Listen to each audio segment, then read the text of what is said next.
வணக்கம் and welcome to Kannamma's diary. Iran Israel போர் எப்போ முடிவுக்கு வரும்? ஈரானும் இஸ்ரேலும் எங்கேயோ ஒரு இடத்துல சண்டை போடுது. ஆனா இந்தியால ஏன் இவ்வளோ பாதிப்பு? அமெரிக்கா தன்னுடைய வல்லாதிக்க தன்மையை இழக்குதா? மூன்றாவது உலக போருக்கு அடித்தளமிடுதா அமெரிக்கா? இப்படி பல கேள்விகளுக்கு இன்னைக்கு வீடியோல பதில் தெரிஞ்சுக்கலாம். ஈரானும் இஸ்ரேலும் எப்பயில இருந்து இந்த போர் இப்படி அடிதடி சண்டையெல்லாம் நடந்துகிட்டு இருக்கு? ஆரம்பத்துல இருந்து இப்படிதான் இவங்க சண்டை போட்டுட்டு இருக்காங்களா அப்படின்னா இல்ல. இவங்க ரெண்டு பேரும் ஒரு நல்ல நட்பு நாடா இருந்தவங்க தான். இன்ஃபேக்ட் இஸ்ரேல் ஒரு தனி நாடா பிரிஞ்சு வந்தப்பவே ஈரான் தான் இரண்டாவது ஒரு முஸ்லிம் நாடா இருந்து தனித்து வந்தப்போ சப்போர்ட் பண்ணுச்சு. 30 வருடங்களுக்கு மேல இவங்களுக்குள்ள ஒரு நல்ல நட்பு உறவு இருந்திருக்கு. இவங்களுடைய விவசாயத்தை பத்தி அவங்க தெரிஞ்சுக்கிறதும், அவங்களுடைய அணு ஆயுதத்தை பத்தி இவங்க மிலிட்டரி ட்ரைனிங் எடுத்துக்கிறதும் அப்படின்னு சொல்லி ஈரானும் இஸ்ரேலும் ஒரு நல்ல நட்புறவுல தான் இருந்திருக்காங்க. ஆனா எப்போ இவங்களுடைய உறவு பிரிய ஆரம்பிச்சது தெரிஞ்சுக்கலாமா? ஈரானும் இஸ்ரேலும் ஒரு நல்ல நட்புறவுல கிங் ஷா அவர்களுடைய ஆட்சியில இருந்தது. 1979 ஒரு மிகப்பெரிய புரட்சி வெடிக்குது. இந்த புரட்சிக்கு அப்புறமா அயத்துல்லா கமேனி அவர்கள் தன்னுடைய பொறுப்புக்கு வராரு.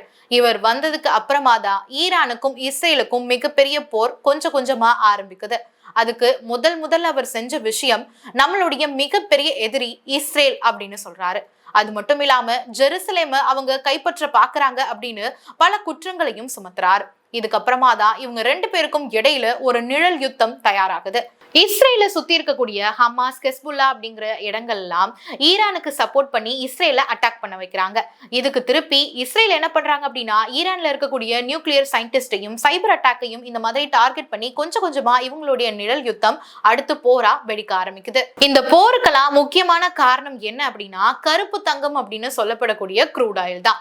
மிடில் ஈஸ்டர்ன் கண்ட்ரீஸ்ல எண்ணெய் வளங்கள் ரொம்பவே அதிகம். ஆனா அமெரிக்கால எண்ணெய் வளங்கள் அப்படிங்கிறது கம்மி தான். என்னதான் மிடில் ஈஸ்டர்ன் கண்ட்ரீஸ்ல எண்ணெய் வளங்கள் அதிகமா இருந்தாலும் அதை எப்படி மார்க்கெட் பண்றது, பிசினஸ் பண்றது அப்படிங்கிறது அவங்களுக்கு தெரியாது. ஆனா அமெரிக்கா இந்த இடத்துல எண்ணெய் வளங்கள் இருக்கு, நமக்கு இல்ல, அதை நம்ம யூஸ் பண்ணிக்கலாம் அப்படின்னு சொல்லி எண்ணெய் வளங்கள் இருக்கக்கூடிய நாடுகள்ல இவங்க போய் நான் உங்ககிட்ட இருக்கக்கூடிய எண்ணெயை நான் எடுத்துக்கிறேன், அதற்கான கமிஷனை உங்களுக்கு கொடுத்துக்கிறேன் அப்படின்னு தான் இந்த மாதிரியான எண்ணெய் வளங்கள் மிக்க நாடுகள்ல அமெரிக்கா உள்ள வந்து இப்போ நடக்கக்கூடிய போருக்கு மிகப்பெரிய முக்கிய புள்ளியாவும் மாறி இருக்கு. ஏன்னா இதுக்கெல்லாம் முக்கிய காரணம் அமெரிக்காவா தான் பார்க்கப்படுது. ஈரான்ல எந்த அளவு எண்ணெய் வளம் இருக்கு அப்படின்னா உலகத்திலேயே 3வது இடத்துல இருக்கிற அளவு இவங்க கிட்ட எண்ணெய் வளம் அதிகம். அது மட்டும் இல்லாம உலகத்துக்கே தேவைப்படுற 25-30% எண்ணெய இங்க இருக்கக்கூடிய ஹர்முஸ் நீரிணை கடல் வழியா தான் கப்பல்ல அனுப்பப்படுது. சோ இந்த அளவு அவங்க ரொம்பவே பவர்ஃபுல்லா இருக்காங்க அவங்களுடைய எண்ணெய் வளங்கள்ல. இப்போ அடுத்ததா பார்க்கலாமா? ஈரானும் இஸ்ரேலும் ரெண்டு பேருக்கும் சண்டை நடக்குது. ஈரான் அவங்களுடைய எண்ணெய் வளங்கள்ல ரொம்பவே பவர்ஃபுல், ஆனா இஸ்ரேல் அவங்களுடைய டெக்னாலஜில ரொம்ப பவர்ஃபுல். சிம்பிளா இந்த விஷயத்த சொல்லணும் அப்படின்னா ஈரான் கிட்ட எண்ணெய் வளம் அதிகமா இருக்கு. அவங்கள கம்பேர் பண்ணும்போது இஸ்ரேல் கிட்ட எண்ணெய் வளங்கள் கம்மியா இருந்தாலும் டெக்னாலஜில அவங்க ரொம்பவே ஸ்ட்ராங்கா இருக்காங்க. இப்போ ஈரானும் இஸ்ரேலும் சண்டை போட்டுக்கிறாங்க. அதுக்கு இப்போ நம்ம பழி வாங்குறோம். நம்மளுடைய கிச்சன்லயும் பெட்ரோல் பங்க்லயும் எல்லாமே தட்டுப்பாடா மாறிட்டு இருக்கு. சரி, இதுக்கு பின்னாடி அமெரிக்கா எதுக்காக உள்ள வருது அதை பத்தியும் தெரிஞ்சுக்கலாம். அமெரிக்காவோட மிக முக்கியமான பலம் என்ன தெரியுமா? அவங்களுடைய டாலர் தான். இதுக்கு முக்கியமான காரணம் இப்போ நம்ம ஆயில் வாங்கினாலும் சரி, இல்ல உலகத்துல எந்த கண்ட்ரி பெட்ரோலோ ஆயிலோ க்ரூட் ஆயிலோ எது வாங்கணும் அப்படின்னாலும் அதுக்கு தேவை டாலர் தான். 1970 அமெரிக்கா சவுதி அரேபியா கூட ஒரு ஒப்பந்தத்தை போட்டுக்கிட்டாங்க. அந்த ஒப்பந்தம் என்ன சொல்லுது அப்படின்னா உங்களுக்கு நான் மிலிட்டரி ப்ரொடெக்ஷனை தரேன், அதுக்கு பதிலா நீங்க யாரு உங்ககிட்ட என்ன வாங்கினாலும் அதை யூஎஸ் டாலருக்கு தான் நீங்க கொடுக்கணும் அப்படிங்கிற ஒப்பந்தத்தை போட்டுக்கிட்டாங்க. அண்ட் இதன் காரணமா தான் அவங்களுடைய யூஎஸ் டாலர் எப்பயுமே மதிப்பு மிக்கதா இருக்கு. ஏன்னா யாரு ஆயில் வாங்கணும் அப்படின்னு நினைச்சாலும் அவங்களுக்கு தேவைப்படுறது என்ன? டாலர். சோ அவங்களுடைய மதிப்பு எப்பயுமே கம்மியாகாம இருக்கும். யூஎஸ் டாலருக்கும் ஈரானுடைய பணத்துக்கும் மதிப்பு பார்த்தோம் அப்படின்னா யூஎஸ் டாலர்ல $1 ஈரானுடைய 60,000க்கு கிட்டத்தட்ட சமமாகும். அப்போ அவங்க இந்த பணத்தை வச்சு எப்படி இவ்வளவு பெரிய பவர்ஃபுல்லான வார் எக்யூப்மெண்ட்ஸ் எல்லாம் வாங்கினாங்க அப்படிங்கிற கேள்வி வரும். அதுக்கு அவங்க என்ன பண்றாங்க அப்படின்னா பிட்காயின் ட்ரேட நேஷனலைஸ் ஆக்கியிருக்காங்க. அவங்களுடைய டாலரை வச்சு கண்டிப்பா எதையுமே வாங்க முடியாது. அதனால இந்த பிட்காயின் ட்ரேட் பண்ணி அதன் மூலமா வரக்கூடிய காசு மூலமா அவங்க மிசைல வாங்கிக்கிறாங்க. ஏன்னா அவங்களுடைய பண மதிப்பு ரொம்பவே கம்மியா இருக்கு. டாலர் மதிப்பு ரொம்ப அதிகமா இருக்கிறதுனால ஈரான் பிட்காயினை வச்சுதான் இப்படியான பவர்ஃபுல்லான ஒரு மிசைல பவர் பேக்கா வச்சிருக்காங்க. ஓகே, இதெல்லாம் இருக்கட்டும். அமெரிக்கா எதுக்காக இஸ்ரேலுக்கு சப்போர்ட் பண்ணுது அப்படின்னு பார்த்தா இஸ்ரேல சப்போர்ட் பண்றதுக்கு முக்கியமான காரணம் காரணம் இருக்கு. அமெரிக்காவுடைய நட்பு நாடு இஸ்ரேல் அப்படிங்கிறதுனால மட்டும் இல்ல, இந்த நட்பே ஒரு கிவ் அண்ட் டேக் பாலிசி மாதிரி தான். இஸ்ரேலுக்கு சுத்தி இருக்கக்கூடிய ஈரான், சிரியா மாதிரியான நாடுகள்ல என்னென்ன நடக்குது அப்படிங்கிற இன்டெலிஜென்ஸ் எல்லாத்தையுமே கொண்டு போய் கொடுக்கறது அமெரிக்காவுக்கு இவங்க தான். சோ இஸ்ரேலுடைய மிகப்பெரிய ஃப்ரெண்ட்ஷிப்பை இவங்க மெயின்டைன் பண்றதுக்கான காரணமும் இதுதான். ஒருவேளை இஸ்ரேலுக்கு இவங்க சப்போர்ட் பண்ணல அப்படின்னா மிடில் ஈஸ்டர்ன் கண்ட்ரீஸ்ல இருக்கக்கூடிய எந்த தகவலுமே இவங்களுக்கு வராது. அதனாலதான் அமெரிக்கா இஸ்ரேல் கூட கை கோர்த்திருக்காங்க. ஆனா அது மட்டும் இல்லாம அமெரிக்கால இருக்கக்கூடிய அணு ஆயுதங்களை டெஸ்ட் பண்ணி மெயின்டைன் பண்ற லெவல் வரையும் இவங்க ரொம்ப ஃப்ரெண்ட்ஷிப்பை மெயின்டைன் பண்ணிட்டு இருக்காங்க. அண்ட் இதுல இன்னொரு விஷயம் என்ன அப்படின்னா, ஜெருசலேம் தான் இஸ்ரேலுக்கு கேபிட்டல் அப்படின்னு அபிஷியலா ட்ரம்ப் அவர்களுடைய ஆட்சியில தான் அனௌன்ஸ் பண்ணாங்க. அண்ட் இதுக்கு பலருமே எதிர்ப்பு தெரிவித்த நிலையில இவங்களுடைய பாண்ட் மட்டும் ரொம்பவே ஸ்ட்ராங் ஆயிடுச்சு. அமெரிக்கா இஸ்ரேல் இவங்க ரெண்டு பேருடைய ஃப்ரெண்ட்ஷிப் பாண்ட் எப்படி இருக்கு அப்படின்னா கிவ் அண்ட் டேக் பாலிசி மாதிரி தான். அமெரிக்காவுக்கு மிடில் ஈஸ்ட் கண்ட்ரீஸோட செக்யூரிட்டி கார்டு வேலை பார்க்கறது இஸ்ரேல், இஸ்ரேலுக்கு மிகப்பெரிய பாதுகாப்பு கொடுக்கறது அமெரிக்கா. அண்ட் இதுல முக்கியமான பாயிண்ட் என்ன தெரியுமா, ஈரானுக்கு எண்ணெய் வளம் அதிகமா இருக்கு, அவங்களுடைய ஸ்டாக் பல வருஷத்துக்கு இருக்கும். ஆனா இஸ்ரேலுக்கு கம்மி தான். அப்போ அமெரிக்கா என்ன பண்ணும், ஈரானை அவங்க கைவசம் வரணும் அப்படின்னா இஸ்ரேலுடைய நட்பு அவங்களுக்கு ரொம்பவே முக்கியம். ஏன்னா இஸ்ரேல் மட்டும்தான் இப்போ அமெரிக்கா மாதிரியான ஒரு டெமோக்ரஸியை அவங்க மெயின்டைன் பண்ணிட்டு இருக்காங்க.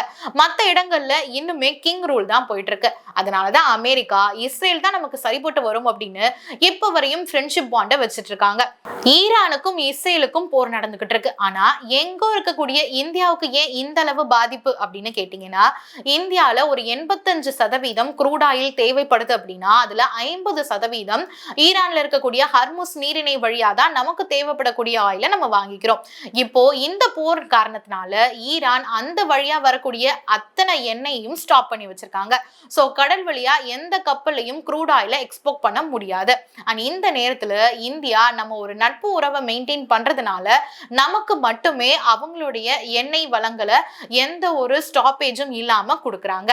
எந்த அளவு நட்புறவுல இருக்கும் அப்படின்னா அவங்க அனுப்பக்கூடிய ஏவுகணையில தேங்க்யூ ஃபார் இந்தியன் பீப்புள் அப்படின்னு சொல்லியிருக்காங்க. அது மட்டும் இல்லாம ஈரான் தூதரகம் அபிஷியலா ஒரு விஷயத்த சொல்லியிருக்காங்க.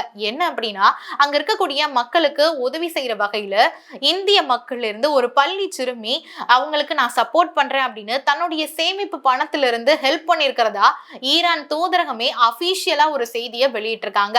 அந்த அளவு இந்திய மக்கள் ஈரானுக்கு சப்போர்ட் பண்றாங்க அப்படிங்கிறது ஈரானுக்கே தெரிஞ்சிருக்கு. அந்த அளவு நம்ம ஃப்ரெண்ட்ஷிப்பா இருக்கிறதுனாலதான் நமக்கு எந்த ஒரு ஷார்டேஜும் இல்லாம இப்போ நமக்கான எண்ணெய் வளங்கள் கிடைக்குது. அண்ட் இதனால லாக்டவுன் அப்படிங்கிறது வராது அப்படின்னு இப்ப வரையும் நம்ம நம்புறோம். அதனால இந்தியாவுக்கு மீண்டும் ஒரு லாக்டவுன் வருமா அப்படிங்கிற கேள்விக்கு பதில் கிடைச்சிருக்கு. கண்டிப்பா இந்தியாவுக்கு இன்னொரு ஒரு லாக்டவுன் கிடையாது. அமெரிக்கா தன்னுடைய வல்லரசு தன்மையை இழக்க போகுதா அப்படிங்கிற கேள்விக்கு பதில் சொல்லணும் அப்படின்னா ஆமா, அதற்கான முதற்கட்டம் இப்பிலிருந்து தொடங்க ஆரம்பிச்சிருச்சு. சவுதி அரேபியா தன்னுடைய எண்ணெய் எல்லாத்தையும் US$ மட்டும் கொடுத்துட்டு இருந்த நிலையில இப்போ சைனா அவங்களுடைய பணம் மூலமாவே அவங்களுடைய வர்த்தனைகளை ஸ்டார்ட் பண்ணிட்டாங்க. சோ அடுத்ததா சைனா மாதிரியே மற்ற நாடுகளுமே அவங்களுடைய பணத்திலேயே பிசினஸ் பண்ணிக்கலாமே அப்படிங்கிற யோசனையும் இப்ப கொண்டு வந்திருக்காங்க. இப்போ நம்மளும் அந்த யோசனையில தான் இருக்கோம். இந்த சமயத்துல US$ அத்தனை மதிப்புகளும் கொஞ்சம் கொஞ்சமா குறைய ஆரம்பிக்கும். ஏன்னா சைனா தான் இப்போ அதிகமா சவுதி அரேபியா கிட்ட இருந்து நிறைய எண்ணெய்களை வாங்குது. அப்போ சைனா சொல்றத அவங்க கண்டிப்பா கேட்கறதுக்கு முன் வந்துதான் ஆகணும். அது மட்டும் இல்லாம முன்னாடி அப்ப எப்படி மார்க்கெட்டிங் பண்ணணும், பிசினஸ் பண்ணணும் அப்படிங்கிறது தெரியாம இருந்தாங்க. ஆனா இப்போ சவுதி அரேபியா தன்னுடைய வளங்களை எப்படி கொண்டு போகணும், அடுத்தவங்களுக்கு எப்படி பிசினஸ் பண்ணணும், மார்க்கெட் பண்ணணும், தன்னுடைய வளங்களை எப்படி பாதுகாக்கணும் அப்படிங்கிற எல்லா விஷயத்தையும் கத்துக்க ஆரம்பிச்சிருக்காங்க. அப்ப அமெரிக்காவுடைய சப்போர்ட் இங்க தேவையில்லை அப்படிங்கிற நினைப்பு கண்டிப்பா வரதான் செய்யும். அமெரிக்கா இஸ்ரேலுக்கு இந்த வார்க்காக சப்போர்ட் மட்டும் பண்றாங்களா அப்படின்னா இல்ல. இந்த வாரோடைய வெற்றி அமெரிக்காவுக்கு தான் மிகப்பெரிய பலமா மாறப்போகுது. வல்லரசு நாடா இருந்த பிரிட்டன் வேர்ல்டு வார்ல ஜெயிச்சதுக்கு அப்புறமா தன்னுடைய வல்லரசு தன்மையை இழந்து நாடு அப்படிங்கிற பேர்ல தான் பிரிட்டன் இருக்கு. அதே மாதிரியே இப்போ நடக்கக்கூடிய போர்ல அமெரிக்கா ஜெயிச்சது அப்படின்னா வல்லரசு தன்மையை அமெரிக்கா இழந்து தன்னுடைய பவர்ஃபுல் மிசைல்ஸ் ரிசோர்சஸ் எல்லாத்தையும் இழந்து ஒரு நாடா அமெரிக்கா மாறிடும். வல்லரசு நாடா இருந்த பிரிட்டன் வேர்ல்டு வார்ல ஜெயிச்சதுக்கு அப்புறமா எப்படி தன்னுடைய வல்லாதிக்க தன்மையை இழந்து நாடு அப்படிங்கிற பேர்ல பிரிட்டன் இருக்கோ அதே மாதிரியே இப்ப நடக்கக்கூடிய போர் மூன்றாம் உலக போருக்கு ஒரு முதல் படியா இருந்துச்சு அப்படின்னா மூன்றாவது உலக போர்ல அமெரிக்கா ஜெயிக்கிறதுக்கான வாய்ப்புகள் அதிகம் இருக்கு. ஆனா அப்போ அமெரிக்கா தன்னுடைய வல்லாதிக்க தன்மையை இழந்து நாடு அப்படிங்கிற பேர்ல தான் அமெரிக்கா இருக்கும். இந்த போர் முடிவுக்கு வருமா? ட்ரம்போட முடிவு என்னவா இருக்கும்? உங்களுக்கு என்ன தோணுது அப்படிங்கறத மறக்காம சொல்லுங்க. இந்த மாதிரி இன்ட்ரெஸ்டிங்கான இன்னொரு வீடியோல கண்டிப்பா சந்திக்கிறேன்.